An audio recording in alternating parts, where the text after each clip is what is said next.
کے لیے معتکف کو مسجد سے بقدر ضرورت باہر نکلنا جائز ہے۔ تبھی ضرورت تو یہ ہے کہ قضاء حاجت کے لیے جانا ہے، وضو کرنے کے لیے جانا ہے، غسل واجب ہو گیا تو غسل کے لیے جانا ہے، اور شرعی ضرورت یہ ہے کہ جس مسجد میں اعتکاف بیٹھا ہے اس میں اگر جمعے کا انتظام نہیں تو محلے کی بڑی جامع مسجد میں جمعہ کے لیے اتنا وقت جا سکتا ہے کہ کم سے کم وقت صرف ہو، 4 رکعت سنن ادا کرنے کے بقدر پہلے پہنچے، پھر امام کے ساتھ نماز پڑھے، اور بہتر یہ ہے کہ بقایا سنتے ہیں اپنی مسجد میں واپس آ کر پڑھیں۔ اگر ادھر بھی پڑھ لی ہیں تو حرج کوئی نہیں، چونکہ وہ بھی مسجد ہی ہے اور یہ بھی مسجد ہے، بیٹھا تو اللہ کے گھر کے اندر ہی ہے۔ اگر باہر نکلنے میں حرج عظیم ہے، رش زیادہ ہے، تو انتظار میں نہ بیٹھا رہے، پھر سنتے وہاں پہ ادا کریں، نوافل بھی ادا کریں، جب راستہ ملے تو پھر اپنی مسجد میں واپس آ جائیں۔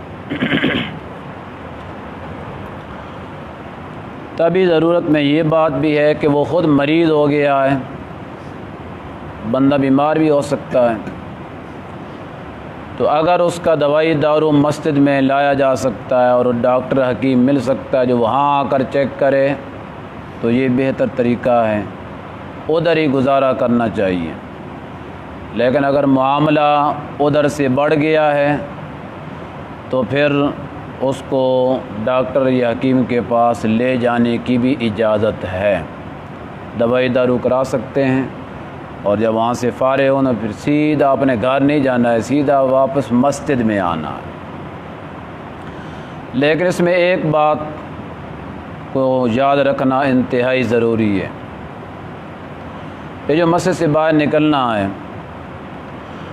یہ آدھے دن سے کم کے لیے نکلنے کی اجازت ہے۔ اگر آدھا دن مکمل یا آدھے دن سے کام بڑھ گیا ہے تو اس دن کا اعتکاف ختم ہو جائے گا، چاہے آپ ضرورت سے ہی نکلیں، ایک دن کا وہ اعتکاف اس کا ختم ہو جائے گا، بعد میں باقی اعتکاف کو پورا کر کے اس ایک دن کی قضا کرنی پڑے گی۔ چاہے وہ دوائی کے لیے گیا ہو تو اتنا زیادہ وقفہ کرنے کی اجازت نہیں، چونکہ تسلسل ٹوٹ جائے گا۔ آدھے دن سے پہلے دوائی دارو لے کے اگر واپس آ گیا ہے تو للاکثر حکم الکل، اکثریت کے اوپر بھی شریعت نے کل کا حکم لگایا ہے، اور اس کا اس دن کا اعتکاف بھی صحیح ہو جائے گا۔ یہاں پہ امام ترمذی رحمۃ اللہ علیہ نے جو روایت پیش کی ہے اس کے راویہ ہیں حضرت عائشہ رضی اللہ عنہا۔ حضرت عائشہ کہتی ہیں کہ رسول اللہ صلی اللہ علیہ وسلم کی یہ عادت مبارک تھی، اذا اعتکف ادنا الی رأسہ، جب آپ اعتکاف میں بیٹھتے تو اپنے سر مبارک کو میرے طرف قریب کر لیتے تھے، فَأُرَجِّلُهُ، تو میں آپ کے سر میں تیل اور کنگھا کر لیا کرتی تھی، وَكَانَ لَا يَدْخُلُ الْبَيْتَ، اور رسول اللہ صلی اللہ علیہ وسلم گھر میں تشریف نہیں لاتے تھے، إِلَّا لِحَاجَةِ الْإِنسان، سوائے انسانی حاجت کے، بول و براز کے لیے، قضاء حاجت کے لیے، وضو کرنے کے لیے اشد ضرورت ہوتی تو پھر مسجد سے باہر گھر میں آ جاتے وضو کرنے کے لیے، اگر یہ ضرورت نہ ہوتی تو آپ خواہ گھر میں تشریف نہیں لاتے تھے۔ یہاں دو باتیں ذکر کی گئی ہیں، ایک کام کے لیے اللہ کے پیغمبر مسجد سے باہر نکل آتے تھے، ضرورت انسانی کے لیے، جس کے علاوہ کوئی چارہ کار نہیں، چونکہ مسجد نام ہے اس جگہ کا جس جگہ پہ سجدہ کیا جاتا ہے۔ مسجد کا معنی بھی ہے سجدے کی جگہ، تو یہ عرض مسجد ہوتی ہے جو سجدے کی جگہ کے علاوہ ہے، جہاں پہ ہماری ٹوٹیاں بنی ہیں، واش روم بنے ہیں، پیچھے جوتے اتارنے کی جگہ بنی ہے، گیٹ سے باہر جگہ ہے یا اندر جگہ ہے، وہ عرض مسجد ہے۔ مسجد کی زمین، مسجد صرف وہ جگہ ہے جس جگہ پہ سجدہ کرنا جائز ہے، کیوں ہم جہاں پہ جوتے اتارتے ہیں وہاں پہ سجدہ کرتے ہیں، اور آپ کا عقل تصور کرتا ہے کہ یہاں سجدہ ہو جانا چاہیے، یا کوئی کم بات جا کر واش روم میں سجدہ کرنا شروع کر دے؟ نہیں، سجدہ ہم اسی جگہ پہ کرتے ہیں جس جگہ کو میں نے علیحدہ پاک رکھا ہوا ہے، اس جگہ کو پاک رکھا ہے، اور وہاں پر کوئی بھی ذی عقل انسان جوتے پہن کر آگے نہیں آتا، اس لیے کہ یہ پاک جگہ ہے، میرا جوتا پتہ نہیں پلید ہے کہ پاک ہے، تو مسجد خراب نہ ہو جائے۔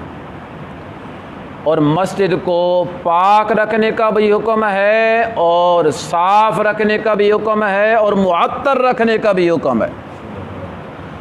یہ رسول اللہ صلی اللہ علیہ وسلم کا فرمان ہے، مسجدوں کو صاف رکھو۔ ایک ہوتا ہے صاف کرنا اور ایک ہوتا ہے پاک کرنا، فرق ہے۔ صاف تو یہ کہ آپ ایسے صفائی کر دیتے ہیں، لیکن اگر ایک جگہ پہ گندگی آ گئی ہے اور اس جگہ کو 3 مرتبہ آپ نے دھویا نہیں ہے، اوپر سے صاف تو کر لیا، جھاڑو پھیر لیا، لیکن وہ پاک نہیں ہوئی، جب تک اس جگہ کو دھوئیں گے نہیں۔ صاف بھی رکھنا ہے، پاک بھی رکھنا ہے۔ اور تیسری بات، رسول اللہ صلی اللہ علیہ وسلم نے فرمایا مسجد میں خوشبو لگایا کرو، مسجد کو معطر رکھا کرو، تاکہ مسجد میں داخل ہوتے انسان کا دل خوش ہو جائے۔ یہ بھی اسی جگہ پہ جس جگہ پہ سجدہ کیا جاتا ہے، مسجد کا حال ہے یا مسجد کا سین ہے، جہاں جہاں پہ سجدہ ہوتا ہے، یا کسی مسجد کا برآمدہ ہے، وہ بھی شامل ہے۔ تو رسول اللہ صلی اللہ علیہ وسلم ضرورت انسانی کے لیے، قضاء حاجت کے لیے، وضو کرنے کے لیے مسجد سے باہر جاتے تھے، لیکن اگر آپ کو تیل کنگھا کرنے کی ضرورت ہوتی، سر کو دھونے کی ضرورت ہوتی، تو پھر نبی پاک صلی اللہ علیہ وسلم مسجد سے باہر نہیں جاتے تھے، بلکہ اپنے سر کو مسجد سے باہر نکال دیتے۔ حضرت عائشہ کے گھر کے دروازے میں حضرت عائشہ وہاں پہ ایک ٹپ رکھ لیتی، اور اس کے اندر آپ صلی اللہ علیہ وسلم کے سر مبارک کو دھو لیتی، اور پھر اس سر کو خشک کرتی اور تیل لگاتی اور کنگھا کرتی، اور پھر آپ صلی اللہ علیہ وسلم اپنے سر مبارک کو پیچھے کر لیتے تھے۔ وہ گل سمجھ آ رہی ہے؟ آ رہی نہیں سمجھ؟ ایک آدمی مجھ سے پوچھتا ہے اعتکاف میں غسل کرنا جائز ہے؟ میں نے کہا نہیں جائز، کہ حدیث پیش کرو۔ یہی حدیث ہے۔ نبی علیہ السلام کی زندگی میں جتنے رمضان آئے سارے گرمیوں میں آئے۔ کون سے موسم میں آئے ہیں؟ سارے۔ اب جب گرمی کے اندر شروع 10 سال چلے آ رہے ہیں، گرمی کے اندر چلے آ رہے ہیں، میں تو یہاں گرمی کے اندر ہی، سارے رمضان گرمی میں آئے ہیں۔ بھئی آپ کو گرمی لگتی، رسول اللہ صلی اللہ علیہ وسلم کو گرمی نہیں لگتی تھی کہ لگتی تھی؟ اس وقت لائٹ بھی کونی تھی، لیکن آپ صلی اللہ علیہ وسلم سے غسل کرنا ثابت، نہ جمعے کا نہ ٹھنڈک کا۔ تو چلنا تو آپ صلی اللہ علیہ وسلم کے طریقے پہ ہے کہ آپ نے اعتکاف کی حالت میں کون سے اعمال کیے ہیں اور کون سے اعمال نہیں کیے ہیں۔ جو کیے ہیں وہ کرنے جائز ہو گئے ہیں، جو نہیں کیے ہیں یہی حدیث دلیل ہے کہ وہ کرنے جائز نہیں ہیں۔ تو نبی پاک صلی اللہ علیہ وسلم نے مسجد کے اندر ٹھہرتے ہوئے اپنے سر مبارک کو دھویا۔ اس سے معلوم ہوتا ہے کہ مسجد کے اندر ٹھہر کر اگر کوئی بندہ ایسے برتن کے اندر اپنے سر کو دھو لیتا ہے یا سارا اپنے آپ کو دھو لیتا ہے، لیکن پانی مسجد کے اندر نہ گرے، ٹپ کے اندر ہو، یا کوئی ایسا کاغذ ڈال دیا گیا کہ پانی مسجد سے باہر چلا جائے، تو اس طرح کی اجازت ہے۔ پھر تیل کنگھا کرنے کی بھی اجازت ہے، بعد میں نیچے کپڑا بٹھا لے کے تاکہ کوئی بال گرے تو مسجد میں نہ گرے، اس کپڑے پہ گر جائے، تو یوں کرنے کی اجازت ہے، چونکہ یہ رسول اللہ صلی اللہ علیہ وسلم نے ایسے ہی کیا ہے۔ اگر غسل کے لیے مسجد سے باہر جانا رسول اللہ صلی اللہ علیہ وسلم کے فتوے کے مطابق جائز ہوتا تو آپ باہر تشریف لے جاتے اور غسل کر لیتے اور ہمارے لیے بھی آسانی ہو جاتی۔ جب آپ نہیں گئے تو پھر ہمارے لیے بھی جانا جائز نہیں ہے۔ تو یہیں سے یہ بات ثابت، کرنے کے کام بھی ثابت ہو گئے اور نہ کرنے کے کام بھی کیا ہو گئے، ثابت ہو گئے۔ اب یہ اگلی بات یہ ہے کہ مسجد سے باہر معتکف آدمی اگر ایک گھڑی کے لیے بھی نکل گیا بغیر کسی ضرورت کے، نہ شرعی ضرورت تھی نہ طبعی ضرورت تھی، تو اس کا اعتکاف ٹوٹ جائے گا، کیونکہ اس نے جو عہد کیا اللہ کے ساتھ کہ میں آپ کے گھر میں آ گیا ہوں، یہاں میں بیٹھا ہوں، وہ عہد ٹوٹ گیا، وہ وعدہ ٹوٹ گیا ہے، اس کا وہ اعتکاف جاتا رہا ہے، وہ اعتکاف تام نہیں۔ جس طرح کل میں نے آپ کو سنایا تھا کہ رسول اللہ صلی اللہ علیہ وسلم کا بھی ایک اعتکاف ٹوٹ گیا تھا جب آپ مسجد سے باہر تشریف لے گئے تھے اور پھر آپ نے اس اعتکاف کی کیا کی تھی، قضا کی تھی۔ یہ جو حدیث پاک میں لفظ ہے لفظ ترجل، فَأُرَجِّلُهُ، کہ رسول اللہ صلی اللہ علیہ وسلم میری طرف اپنے سر مبارک کو جھکا دیا کرتے تھے اور میں تیل کنگا کر لیا کرتی تھی۔ آپ صلی اللہ علیہ وسلم کے بال تھے بڑے، زلفیں، یہ میں ہم اپنی زبان میں زلفیں کہتے ہیں، ہاں جی، مینڈیاں، مینڈی تو اور چیز ہوتی ہے، بڑے بڑے آپ کے بال تھے، اور 3 قسم کے بال جو ہیں رسول اللہ صلی اللہ علیہ وسلم سے وہ ثابت ہیں جو حدیث کے اندر ہیں۔ ایک انداز یہ تھا کہ یہ کانوں کا جو درمیان ہے اس تک آپ کے بال ہوتے تھے، پیچھے سے برابر۔ دوسرا انداز یہ کہ کانوں کے نرموں کے برابر ہوتے تھے۔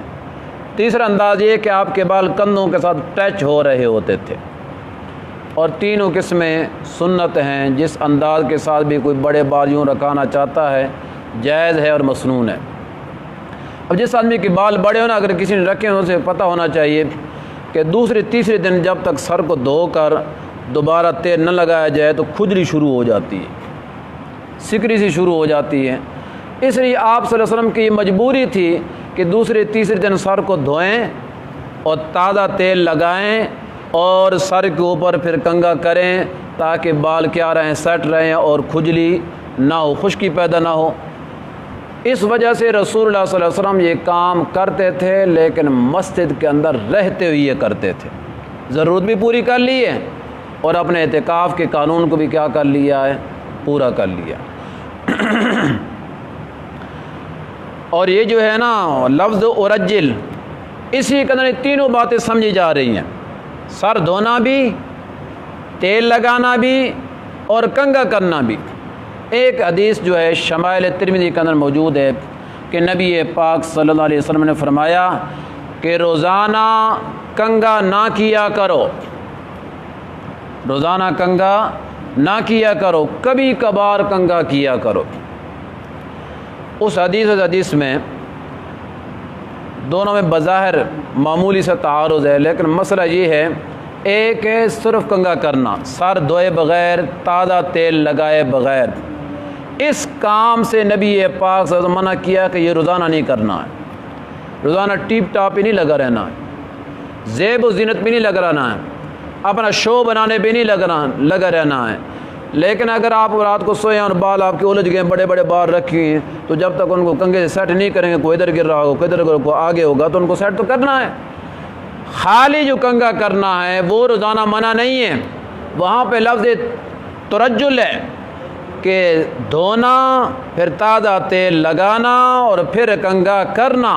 یہ جو تفسیری بات ہے جس پہ واوا ٹائم لگ جاتا ہے، یہ ٹائم والا جو کنگا کرنا یہ روزانہ آپ صلی اللہ علیہ وسلم نے کرنے سے منع کیا ہے، اس لیے کہ زیب و زینت یہ مرد کا حق نہیں، یہ عورتوں کا حق ہے۔ تو گل سمجھ آ رہی ہے؟ کن کا حق ہے؟ یہ عورتوں کا حق ہے، زیب و زینت بنانا مردوں کا حق نہیں ہے۔ ہاں 2-3 دنوں بعد جو سر کو دھونا ہے، بال سنوارنے ہیں، یہ ان بالوں کی حفاظت ہے۔ اگر آپ ایسے نہیں نہ کریں گے وہ بال گرنا شروع ہو جاتے ہیں، ان میں خشکی پیدا ہو جاتی ہے، تو پھر تو وہ سارے بال ہی گر جائیں گے۔ ان کو محفوظ تو کرنا ہے، لیکن زیب و زینت نہیں بنانی عورتوں کی طرح۔ تو نبی پاک صلی اللہ علیہ وسلم کی دونوں فرامین کے اندر ترتیب یہ ہے کہ روزانہ سر نہیں دھونا ہے، روزانہ تیل نہیں لگانا ہے، اور تیل لگا کر روزانہ کا یوں کنگھا نہیں کرنا ہے۔ البتہ ویسے بالوں کو سیٹ کرنے کے لیے جب صبح آپ اٹھیں تو ایک مرتبہ کنگھا کرنے کی کیا اجازت ہے۔ ویسے رسول اللہ صلی اللہ علیہ وسلم کی اور صحابہ کرام کی عام طور پہ جو زندگی تھی وہ جہادی زندگی تھی، خصوصاً مدینہ منورہ والی زندگی۔ تو مجاہد بیچارے کو پھر کہاں ٹائم لگتا ہے ان کاموں کا کہ وہ روزانہ نہائے، کبھی کہاں کھڑے ہیں کبھی کہاں کھڑے ہیں، روزانہ وہ تیل کیسے لگا سکتے ہیں۔ اسی طرح جب ان کو موقع لگتا تھا ایسے ہی کیا کرتے تھے۔ تو بہرحال معتکف آدمی کے لیے جن کاموں کی کرنے کی اجازت ہے ان کی طرف بھی حضرت عائشہ رضی اللہ عنہ نے بھی اشارہ کر دیا ہے، اور جن کاموں کی اجازت نہیں ان کی طرف بھی اشارہ کر دیا ہے۔ البتہ ایک بات اور، ایک آدمی اعتکاف میں بیٹھنے لگا ہے اور اس کے گھر میں ایک مریض ایسا ہے کہ اسے یہ ظن غالب ہے کہ ممکن ہے کہ میں اعتکاف بیٹھوں اور یہ پیچھے فوت ہو جائے، تو مجھے اس کا جنازہ پڑھنا پڑے گا۔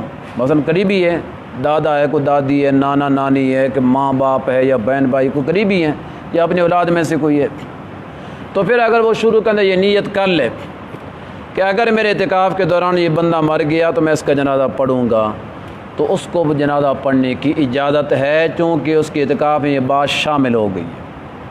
ویسے ہر جنازے کے اندر نہ شریک کھڑا ہو وہ سادہ اجازت دے دیتی ہے، لہذا بجڑا جنازہ اعلان ہوا ہے تو باہر چلنے پھرنے گھومنے کا وقت نکال لیا، گنجائش نکال لی اور چلتا پھرتا رہے۔ صرف اسی جنازے کی جس کے بارے میں اس نے پہلے نیت کر لی ہے کہ میرا یہ قریبی ہے، ہو سکتا ہے مجھے جنازہ پڑھانا پڑے، یا بالکل قریبی ہے جنازہ پڑھانا نہ پڑے تو میں اس کا خود والی ہوں اور مجھے اس میں حاضری ہونا ضروری ہے، تو وہ پھر جنازے کے لیے نکل سکتا ہے، اتنے وقت کے لیے جنازہ تیار ہو جائے، جنازہ گاہ کے اندر جنازہ پڑھے، دفنانے کا اس کو آگے حق نہیں، وہ دوسرے دفنائیں گے، پھر وہ واپس مسجد میں آ جائے۔ یہ بھی ایک شرعی کیا ہے، ضرورت ہے۔ تو جو باتیں سن لی ہیں، جو اعتکاف کرنے والے حضرات ان کو ذہن میں جما لیں، ساری باتیں یہاں بیان ہو بھی نہیں سکتی، نہ ساری ذہن میں اب ہوتی ہیں، تو بعد میں کچھ مسائل پوچھنے سے متعلق ہوتے ہیں، وہ پوچھتے جائیں گے تو انشاءاللہ آپ کو بتاتے جائیں گے۔ الحمدللہ رب العالمین۔